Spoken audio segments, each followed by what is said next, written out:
குருவே சரணம். இன்று கோகுலாஷ்டமி. கண்ணன் எல்லோரது இல்லங்களிலும் ஆனந்தத்தையும் அன்பையும் விதைக்கட்டும். ஆரோக்கியம் ரொம்ப ரொம்ப முக்கியம்.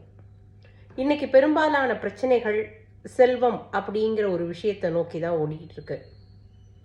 இந்த பிரபஞ்சத்தில் கிருஷ்ணருடைய லீலைகளையும் அவரை பற்றிய புகழையும் பாடுவதற்காகவே, நமக்கெல்லாம் கூறுவதற்காகவே அவதரித்தவர் பிரம்ம ரிஷியானவர் ஸ்ரீ சுக பிரம்ம மகரிஷி.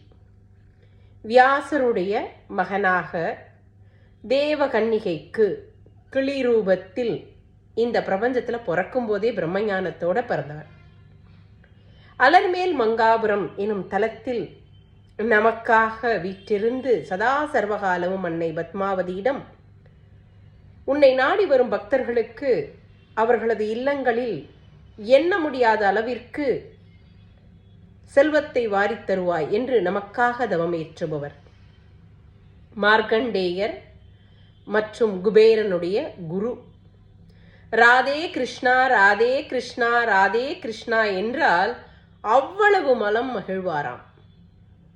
கிளி ரூபத்தில் நமக்கெல்லாம் கிருஷ்ணரின் பாகவதத்தை அருளிய மகான் என்று சொன்னால் மிகையாகாது.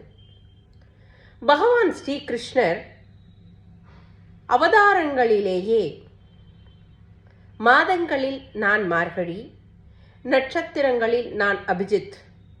அவர் ரோஹிணி நட்சத்திரத்தில் பிறந்திருந்தாலும் அவர் நட்சத்திரத்தில் தன்னை அபிஜித் நட்சத்திரமாக கூறுகிறார்.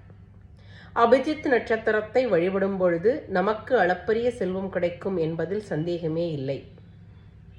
ஒவ்வொரு அவதாரமும் ஒவ்வொரு மகிமையோடு இருந்தாலும் கிருஷ்ணர் நமக்காக கீதையை கொடுத்தார் அல்லவா? அவரை பாடி நம் இல்லத்திற்கு அழைத்து மகிழ்வோம்.